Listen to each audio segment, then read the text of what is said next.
اور اس کے لیے کوالٹی ٹائم، ڈیڈیکیشن، فل کمٹمنٹ. لوگ بہت سارے کہتے ہیں ہم کریں گے لیکن پھر کرتے نہیں، یا پھر مؤخر کر دیتے ہیں، یا کہتے ہیں دوسرے دن پڑھیں گے، تیسرے دن پڑھیں گے. جب بھی گناہ ہو جائے بغیر ڈیلے کے فوری طور پر آپ 4 رکعتیں ادا کریں. 2 رکعتیں توبہ کی اور 2 رکعتیں شکرانے کی. گناہ تو ہو سکتا ہے نا، ہم میں سے کوئی نبی تو ہو ہی نہیں سکتا. ہاں صرف انبیاء ہی معصوم ہے نا، اولیاء اللہ بھی معصوم نہیں ہے.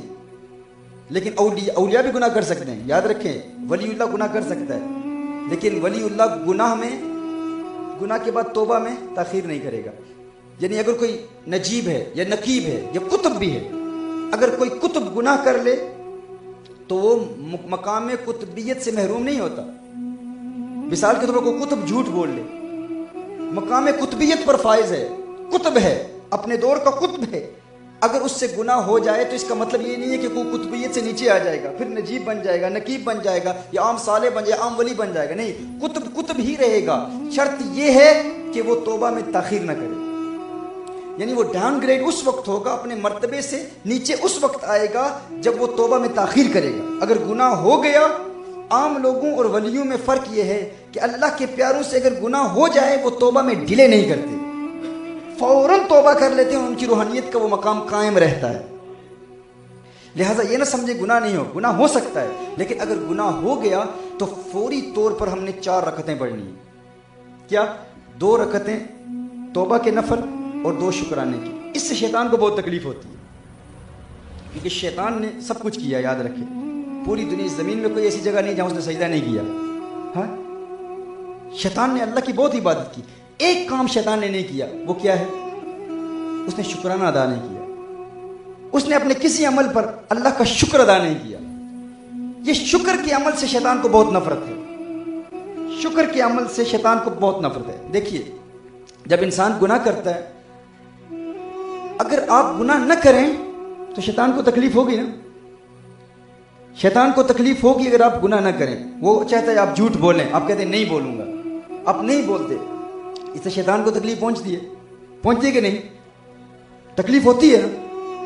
لیکن اس سے بھی زیادہ تکلیف شیطان کو اس وقت ہوتی ہے جب آپ یہ 4 رکعتیں پڑھتے ہیں. توبہ اور شکرانے کی رکعتوں سے شیطان کو بہت تکلیف ہوتی ہے. ہمارے ایسے نوجوان ہیں ہماری تحریک کنز الہدیٰ میں، جب ہم نے یہ 4 رکعت سلوشن ان کو بتائی، اس پر عمل کرنا شروع کر دیا.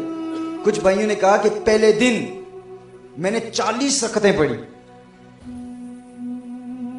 یہ 4 رکعتیں پڑھی، 10 گناہ کیے ہوں گے تو 40 رکعتیں. دوسرے دن 36 ہو گئی، تیسرے دن 32، رفتہ رفتہ کم ہوتے ہوئے 8، 4، اور اب کوئی رکعت نہیں پڑھتا.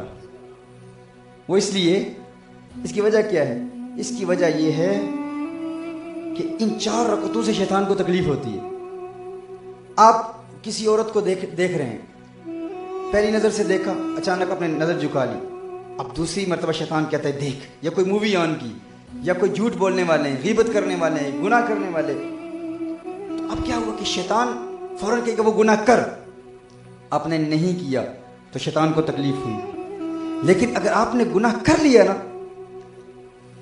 فوری طور پر اگر آپ نے 4 رکعتیں ادا کر لی تو شیطان کو ان 4 رکعتوں سے آپ کے گناہ نہ کرنے سے بھی زیادہ تکلیف ہوگی.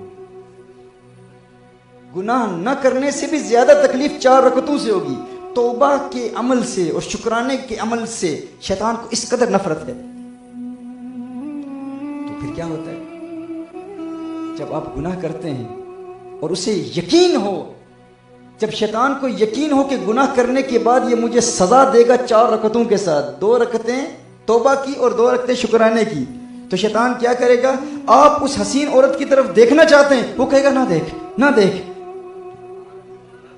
نہ دیکھ، کیونکہ اگر تو نے نہ دیکھا مجھے تکلیف ہوگی، لیکن اگر تو نے دیکھ کر 4 رکعتیں پڑھی تو وہ میرے لیے اور بہت بڑی سزا ہے، اسے اور تکلیف ہوگی. واقعہ تو آپ جانتے ہیں نا، ایک شخص کی فجر قضا ہو گئی تو اس نے کیا کیا؟ 1 سال شیطان کو سزا دینے کے لیے 1 سال مسلسل روزے رکھے. اس کے بعد پھر اسے کسی الارم کلک کی ضرورت نہیں تھی. فجر کے بعد شیطان لعین مردود رجیم خود تشریف لاتے اور کہتے اٹھو فجر ادا کر لو، فجر قضا نہ کرنا. کیوں؟ کیونکہ شیطان جانتا تھا اب قضا ہو گئی تو یہ 1 سال روزے رکھے گا، وہ اس کے لیے زیادہ تکلیف دے، تو اس لیے 4 رکعت سولوشن، اس پر آپ عمل کرنی، دیکھیے شیطان آپ کا غلام ہو جائے گا۔ ہاں 4 رکعت سولوشن کہ اگر گناہ ہو گیا اس پروسیس کے دوران تو فوراً 4 رکعتیں ادا کر لوں گا۔